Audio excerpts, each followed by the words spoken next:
युद्ध नहीं जिनके जीवन में वो भी बड़े अभागे होंगे, या तो प्रण को तोड़ा होगा या फिर रण से भागने पे ध्यान दो यार। उठाइए सबको। ये देश में बहुसंख्यक लोग सो रहे हैं, सबको उठाइए। आप भी उठिए और लोगों को उठाइए। कल एक मेरे कोलीग कह रहे थे, सब क्यों कर रहे हो, क्या मतलब है सुबह उठ के लोगों को ध्यान करा रहे हो। मैंने कहा यार, ताश खेलने के लिए तो नहीं बुला रहे, जुआ खेलने के लिए तो नहीं बुला रहे हैं। अपनी डायरी उठाइए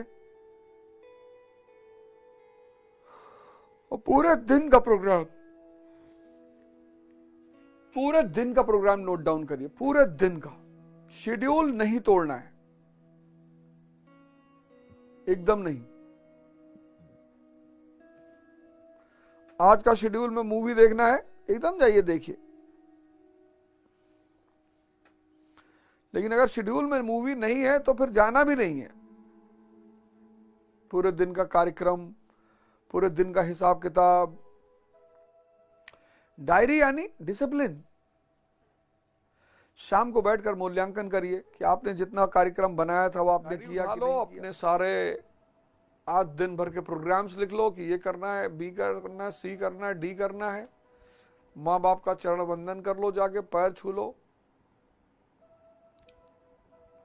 सूर्य देवता दिखाई पड़े तो एक लोटा जल उनको चढ़ा देना, नहीं तो पेड़ पे चढ़ा देना, ऑक्सीजन देता है पेड़।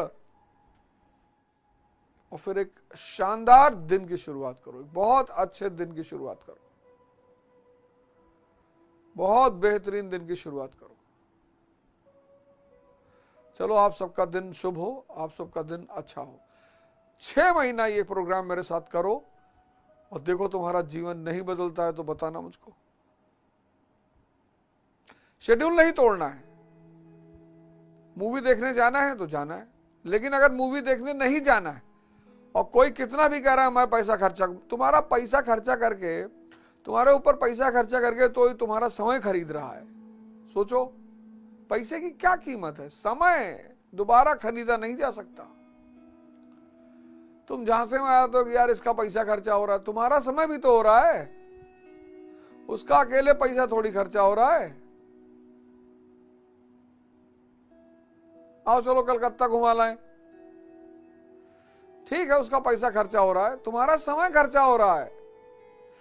विवेकहीन जीवन मरुस्थल के समान है। अपने डायरी के पहले पेज पे डायरी में आज दिन भर का शेड्यूल लिख लीजिए। शेड्यूल के बिना कोई काम मत करिए। आपका शेड्यूल घूमने का है, आप घूम आइए, नहीं है तो फिर कहीं मत जाइए। पूरे दिन का शेड्यूल आप अपनी डायरी में लिख डालिए। ऐसे पत्ते की तरह बहना नहीं है कि जहां हवा चली वहां पहुंच गए। अपना पूरा दिन आप अपने आप को देंगे, उसमें अध्ययन भी होगा, स्पोर्ट्स भी होगा, थोड़ी सी मस्ती भी होगी, लेकिन वो सब आप जागरूक अवस्था में करेंगे, बेहोशी में नहीं। चाय पी रहे हैं, पता लगा 4 घंटे चौराहे पे ही खड़े हैं। चलो फिर आज दिन की शुभकामनाएं, डायरी उठा लेना और डायरी में आज पूरे दिन का प्रोग्राम लिख लेना और कोशिश करना शेड्यूल टूटने ना पाए। कोशिश करना शेड्यूल टूटने ना पाए।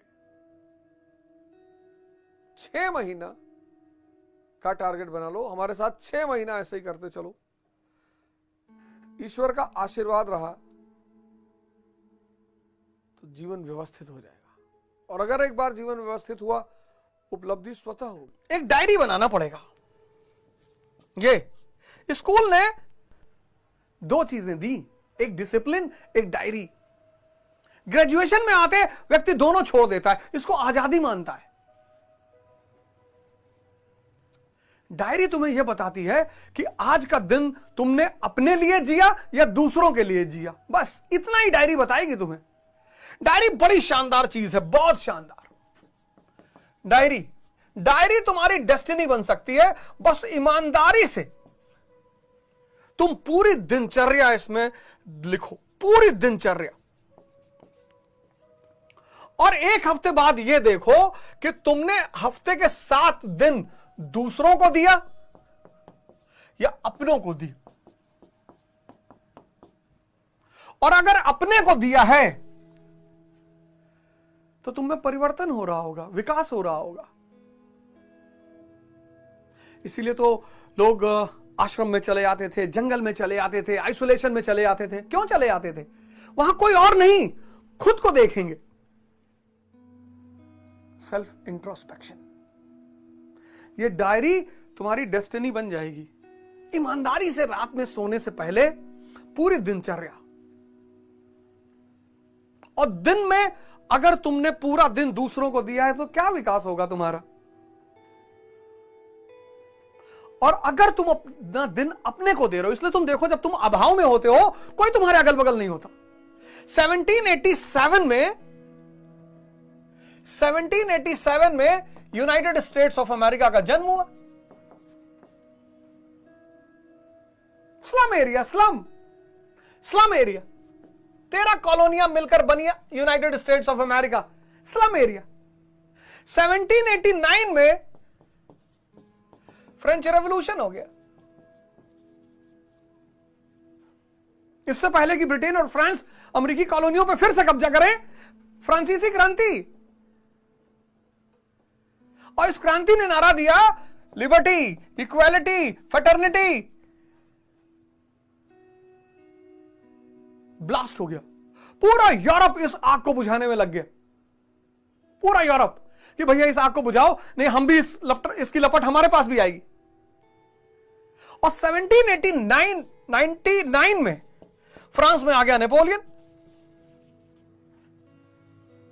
हर 6 महीने बाद सेना लेके निकलता था, मारता पीटता ठोकता हुआ। और इस क्रांति के सिद्धांतों को उसने पूरे यूरोप में फैलाया।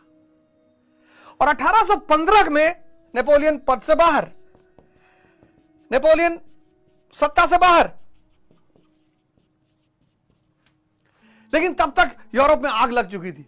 और ये 1815 से जो आग लगी, ये 1950 तक जलती रही। एक से एक घटनाएं घटी। यूएस को 135 साल का आइसोलेशन मिला।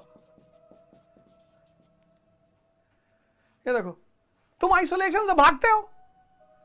1815 से 1950 यूरोप जलता रहा। 1830 की क्रांति, 1848 की क्रांति, German unification, Italian unification, Crimean war, Balkan Wars, फिर 2 वर्ल्ड वॉर। यूरोप जलता रहा। और 135 साल का आइसोलेशन मिला अमेरिका को। और अमेरिका ने क्या किया? आत्म विकास। और जब तक अमेरिका यूरोप में आग बुझती, अमेरिका एक वैश्विक शक्ति बनकर सामने आ चुका था। अपने पे ध्यान दो यार।